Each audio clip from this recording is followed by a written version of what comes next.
Welcome to Time 9 TV. ఒకే ఒకడు cinema తెలుసు కదండి. 1999లో శంకర్ దర్శకత్వంలో వచ్చిన ఆ సినిమాలో హీరో అర్జున్ ఒక్కరోజు ముఖ్యమంత్రి పదవిలో ఉండి ప్రజల్లోకి వెళ్లి వారికి ఉన్న సమస్యలను తీర్చడానికి నిర్లక్ష్యపు అధికారులను మందలించి సస్పెండ్ చేస్తుంటాడు. ఇతను రెండిళ్ళే అలాట్ అయ్యి అంటున్నాడు. మిగిలిన వాటి సంగతి ఏంటి? సార్ సార్ సార్ సార్ వద్దు సార్, ఆపని చెప్పండి సార్. అది ఒకప్పటి సినిమా. ఆ సినిమా తెలుగు, తమిళం, హిందీలో సూపర్ డూపర్ హిట్ కొట్టింది.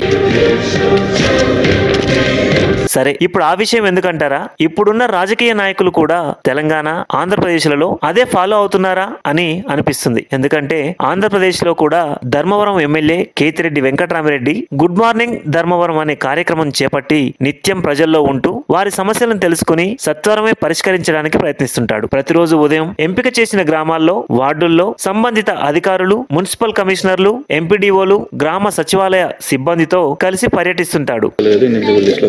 ఎందుకు ఫస్ట్ టైం రాలేదా?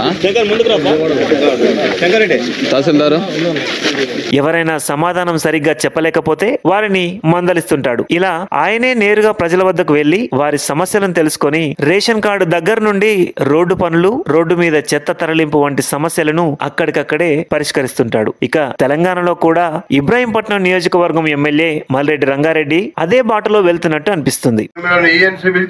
మీటింగ్ పెడుతుంటా, ఎవరికి చెప్పాలి? ఇప్పుడు అది నువ్వు చేస్తావా? వాళ్ళు రైతులు అడుగుతున్నారు, చెప్పు. మరి ఎన్ని రోజులలో చేస్తావు చెప్పు, చెప్పమ్మా. అది ఇప్పుడు నువ్వు ఈడ వర్క్ ఇన్స్పెక్టరు, నీ చేతులు ఏముండదు కదా. నీకు ఏడ డబ్బులు వస్తున్నాయి, ఎక్కడ డబ్బులు ఉన్నాయి కూడా తెలియదు. తెలుసా నీకేమన్నా?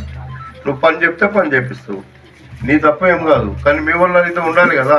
అవునమ్మా, చెప్పాయనకు ముందు ఎక్కడుండ టెలిఫోన్ చేసి మూసేయంబడి తిరుగుతున్నా, రమ్మని చెప్పు. ఇమీడియట్ గా రమ్మని, నేను బండరాలు పోతేలకు రావాలని. ఎవరైనా సహాయం కోరి ఆయన దగ్గరకు వెళ్లిన వెంటనే సదరు అధికారులతో ఫోన్ లో మాట్లాడి వెంటనే ఆ సమస్యకు పరిష్కారం చేసే దిశగా ప్రయత్నిస్తుంటాడు. మాట్లాడిపోయి ఒకసారి ఫోన్, నేను ఫోన్ చేసిన చెప్పు.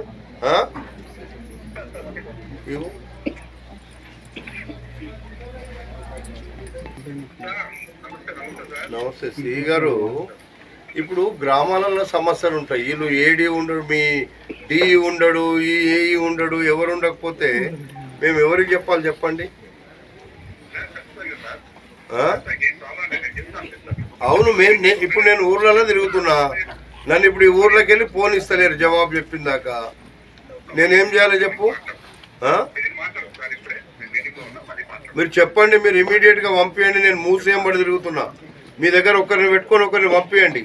ఈ మధ్య కాలంలో నియోజకవర్గంలోని పలు అభివృద్ధి కార్యక్రమాలకు శంకుస్థాపనలు, ప్రారంభోత్సవాలు చేస్తూ ప్రజల సమస్యల పరిష్కారం కోసం అధికారులను నిలదీస్తున్నారు. వీలైనంత త్వరగా ప్రజలకు న్యాయం చేయాలన్నది ఆయనకు తెలుసు అని ఆయనతో పాటు ఉన్న కార్యకర్తలు చెప్పుకుంటున్నారు. తెలంగాణలో కాంగ్రెస్ ప్రభుత్వం కొలువుదీరిన వేళ రేవంత్ రెడ్డి అమలు చేయబోతున్న ప్రభుత్వ పథకాలను అమలు చేసే విషయంలో ముందు వరుసలో ఉంటాడు మల్రెడ్డి రంగారెడ్డి. ఆయన అభిమానుల్లో ఒకరు, మీరు మినిస్టర్ ఎప్పుడవుతారు అని అడిగిన ప్రశ్నకు ఆయన సమాధానం చెబుతూ, మీరు వేసిన ఓట్లతోనే ఎమ్మెల్యే అయ్యాను, అది చాలదా నాకు, ఇప్పుడు నేనే మంత్రిని అనుకో అంటూ నవ్వుతూ బదులిచ్చారు. డ్రైనేజ్ పైప్ లైన్ పోవాలంటే ఎంత ఖర్చు అవుతుంది? 400 మీటర్స్ అనే, ఓన్లీ 400 మీటర్స్ పైప్ లైన్. ఒక 1 ఫీట్ వేస్తే సరిపోద్దా? ఒక రోడ్డు చేసే బదులు దానికి ఏమైనా చేయగలుగుతామా?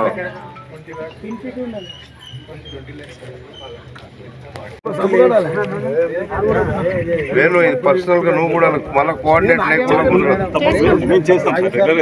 ఈ మండే వరకు నీళ్ళు రావాలి.